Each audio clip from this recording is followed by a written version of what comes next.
What's happening, everybody, and welcome to the Royal Kennels YouTube channel.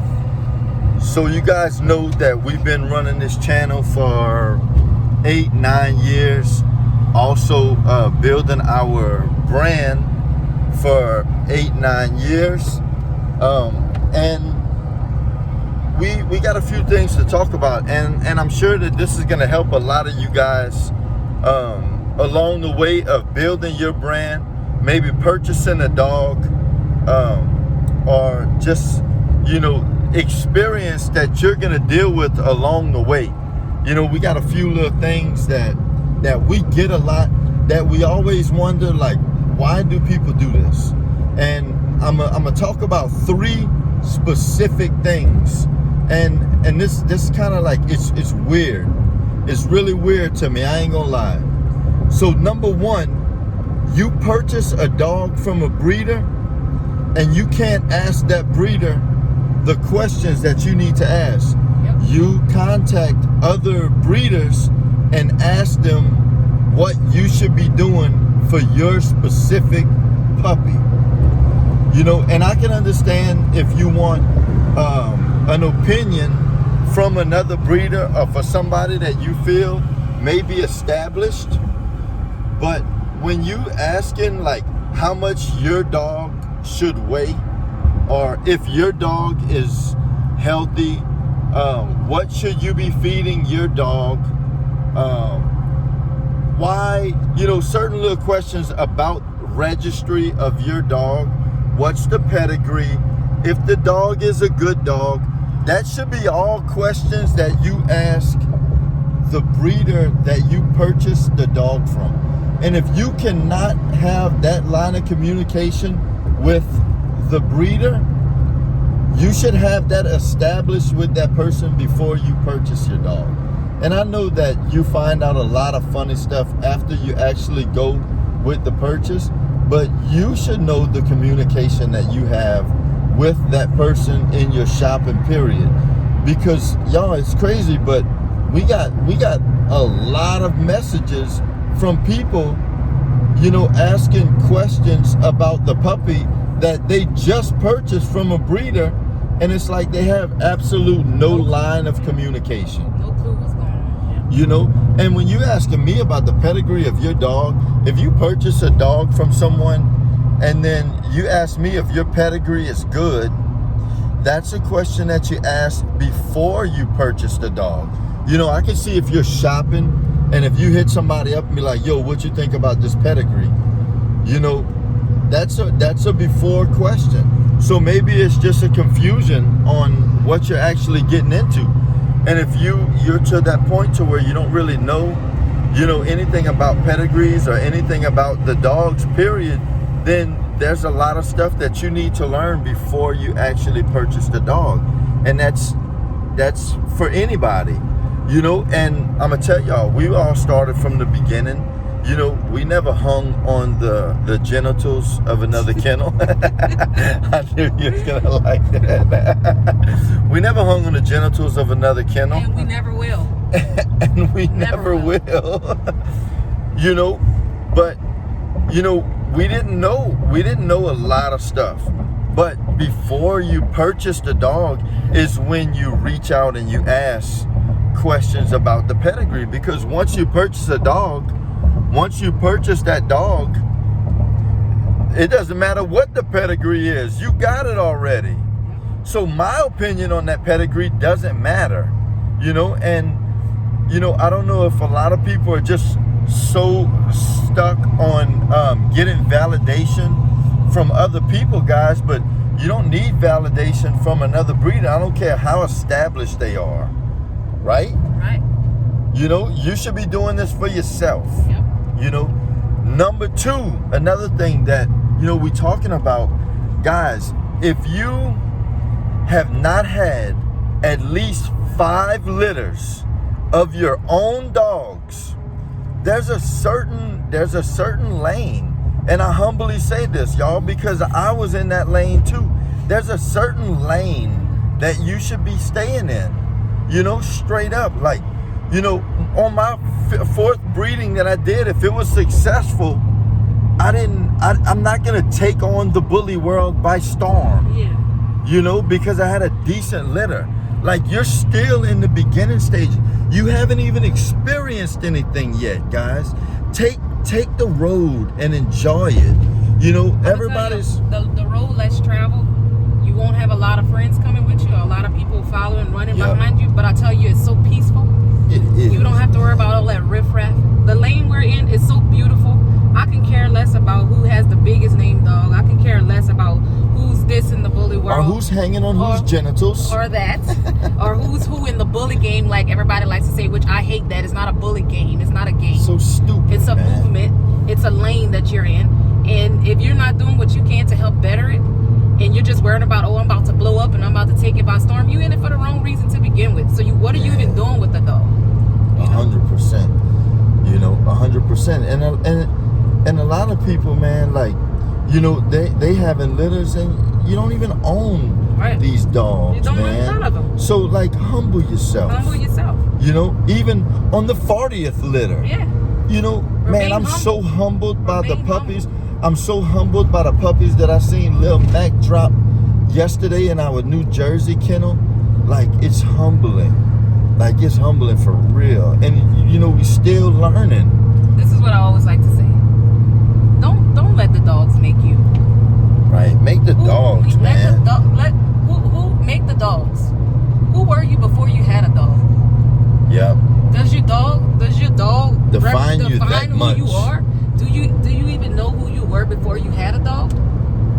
Like, that's questions and things you gotta ponder. That's things to ponder.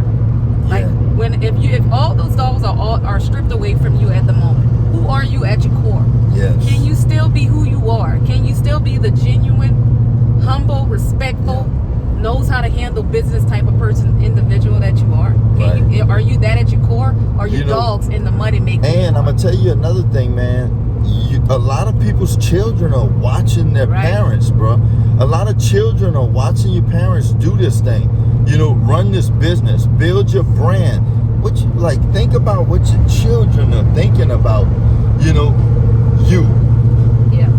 And that's what I look at. I think about, man, what do my children think about how I operate this business? Yeah. Or how I care about these dogs, or, you know, a lot of people, man, I'm seeing right now in this community is so crazy because people are having breedings and they're not even getting credit for their own breeding because so many people are so worried about shouting out this name or this kennel or this and that. And you ask them, they don't even know the pedigrees of their dogs. All they're saying is a specific dog name because they think that's popular. And they think it's going to sell their litter. And they think it's going to sell their litter. You know, like, man, Pete, like, have a little bit dignity, man. Have a little bit dignity, bro, about yourself and about your brand, because in the long run, when you do get on a certain level, you know, you got to look back at all this stuff. And people are going to remember you for who you are today. They're going to remember your brand from where it is today, man. You know, so if you're still in the beginning stages, man, humble yourself and learn and enjoy the process. And stop worrying about taking the freaking bully world by storm. You're not doing anything. You're not. I mean, you're just having great breedings. And you should be building good dogs. You know? And number 3 is for any breeder or any purchaser, if you purchase a dog from somebody and, you know, your dog sneezes or your dog coughs or your dog chokes on something or if it eats something, the first person that you should be calling is a veterinarian. Contact the veterinarian, and then once you get the specifics on what the veterinarian says is wrong with your dog, then you contact the breeder, and then you can tell them what the facts are. You know, you don't call the breeder and say, hey, my dog, you know, especially if the breeder is, you know, 1,000 miles away or 24 hours away. You know, you call the breeder and say, hey, I don't know what to do. My dog is choking. or not even your breeder, because for some reason people can't even contact their own breeder. They call us. Man, I got an inbox full of people saying, man, I don't know what my dog is doing. Call the vet. Call the vet. What was the last we got recently? It was somebody was asking something on Instagram, and it's like, man, dude, I can't help you. I don't even know what's wrong. I would be giving you another bad opinion that you probably can get off Google. Bring the dog to the vet immediately. Bring the dog to the vet. Let the vet assess the situation and then contact the breeder. And then I don't know, it seems like some people are using these scenarios just to talk dogs with people. Yep. And I hate to say it, y'all, but I deal with dogs 24/7. I really just don't want to sit on the phone and talk dogs. I'm sorry, I really live this dog stuff. And I know in the beginning stages it's super exciting and everybody wants to kind of like talk dogs because that's what you do. I did it. My wife, she loves to research dogs. We all like to research dogs when we're building and stuff. But you know what, man? When you're cleaning kennels all day long and you're dealing with, 10, 15, 20 dogs plus, there's really no time to just sit on the phone with people to talk dogs and hear about other dogs' names that's not even in your yard. You're talking dogs with people and all they're talking about is dogs that they don't even own. If you call me and you want to talk dogs, we're going to talk about the dogs that's in my yard or that's in one of my other kennels. Yep, that's it. Not dogs that's in the pedigree that doesn't even count. That's in the third or fourth generation that people are naming, that's in the pedigree, that those traits aren't even showing up anymore. That you can't even validate if that's the actual real dog that's in the pedigree. There's levels to this, for real. Yep. Like, there's levels to this. And the excitement in the beginning stage is a different level. It really is. It's a different level. And then there's another level. And then there's another level. And then there is another level. It's clown. You know what I'm saying? And that was multitasking at its finest. So turn what, right after 2 miles onto to put it all in a I-610 nutshell, south. we're saying is the questions. I got it. The questions that you should be able to ask your breeder. If you are purchasing a dog from someone, a puppy from someone, I don't care, a cat, a snake, I don't care what it is, and you purchase from that breeder, why are you contacting another breeder asking the questions that you should be asking the breeder that you are purchasing from?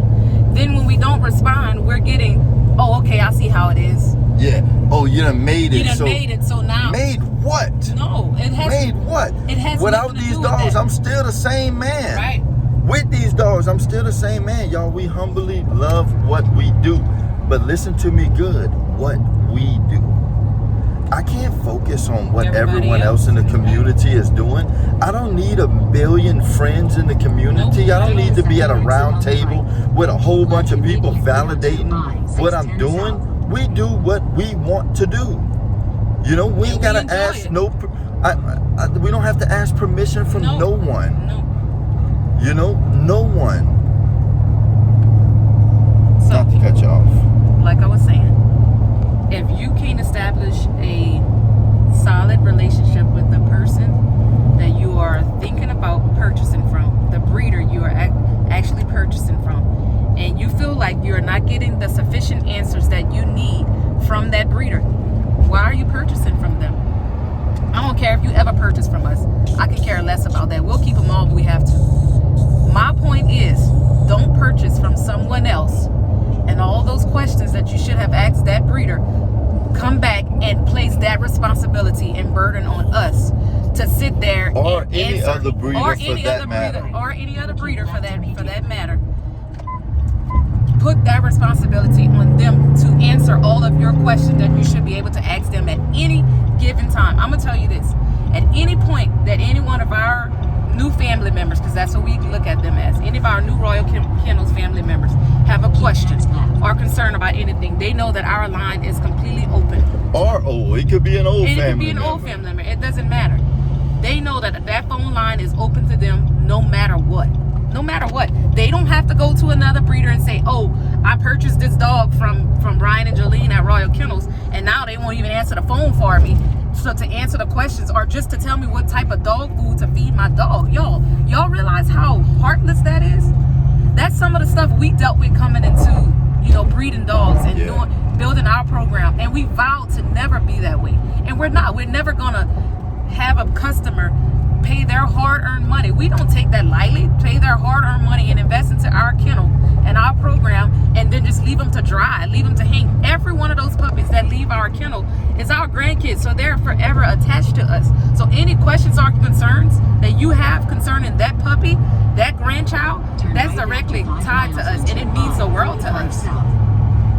But if you can't have that kind of relationship, if you can't have that type of relationship with your breeder, what are you doing? Where you at? Yeah. I'm just saying, we keeping it real, y'all. Yeah, it's the truth, man. It's the truth. And you know, we kind of like on a little business trip, and we brainstorming and we thinking, and we just kind of like laughing at, you know, of a lot of the stuff that, you know, you deal with and like you go through and we'll go through over the years. And you know, it's crazy, man. And like if you're a breeder, man, and you're doing this to people, that ain't cool, man. Shame on you. Yep. Get in your seat right now, son. You know, and buckle up, man. Why you unbuckle? You know, if you're going through this, you know, and you're doing this, I'm sorry, if you're doing this to people, hey, there's people that we never hear from that bought dogs from us. Yeah. So I ain't fixing to act like it's all perfect, and we just reach out to all 300 to 400 people that we've sold dogs to over the past 9 years. Yeah. No, we can't do that. But if somebody reaches out, whether it's for some fake stuff or some legit stuff, you know, we have to assess that situation. Yes. You know, we've assessed some situations and washed our hands after. You know, straight up, I'm human. Yep. I'm gonna tell you what's real. You know, but if you can't tell somebody that has your offspring what to feed their dog to bring it to its full potential, man, shame on you, man. Shame on you. Shame on you. You shouldn't even be breeding And you know, dogs. there's a lot of questions that we get asked that we don't answer because there's a video already established about it. Right. You know, straight up. And you know, someone asked me recently, like, man, why you do consultations? Yeah. Why are you charging to give out advice? The reason why I'm charging to give out advice is because you're asking me questions that you should be asking your breeder. And So if you got to take away time that I got to give to my people who actually purchased, then it's got to cost. also, It's got to cost. But not only that, if we have to, the time that we give to YouTube is free advice. We're constantly giving away, we're constantly educating, we're constantly giving away advice. So if you're coming to us individually seeking one-on-one, hands-on advice that you should have been able to ask your breeder, it costs. That's extra time. It takes to do YouTube videos. Sometimes like this takes a whole day. Yeah. You gotta edit. You gotta do all that kind of stuff. You know, it's not that we just pop out videos and we go about our day. This never stops. This never stops. And on top of that, we have a family. You know, we have a life outside of dogs. My husband works. We have all that. You know, so we're not just stay-at-home breeders. You know, that's just not what we do. We're not there. But even if we were, the time that we are putting into YouTube, making all these videos and stuff, that's the free advice. Anything outside of that, it's gonna cost. Yeah, Simple. that's a wrap, man. Yeah. Simple. So I hope this video has helped you guys, man. I hope it helped y'all in some way or form. For the people who have small minds, it's not an arrogant video. We're not upset or nothing like that. It's just we trying to get across to you. We want you to understand, you know, that's what it is. And it's what's real. It's what's real, man. If you can't understand that, then you're in the wrong lane. And that's why a lot of people are taking advantage of a lot of people. Like, you got to open up your mind and realize what's really going on here. You know what I'm saying? And I hope those 3 little topics help you guys. Please continue all the love and support, all the love and support, all the likes, man. The shares, you guys are amazing. You know, our people who have been riding with us forever, man, we love y'all, man. We love y'all. We appreciate y'all, man. And we hope y'all have a wonderful day. And God bless.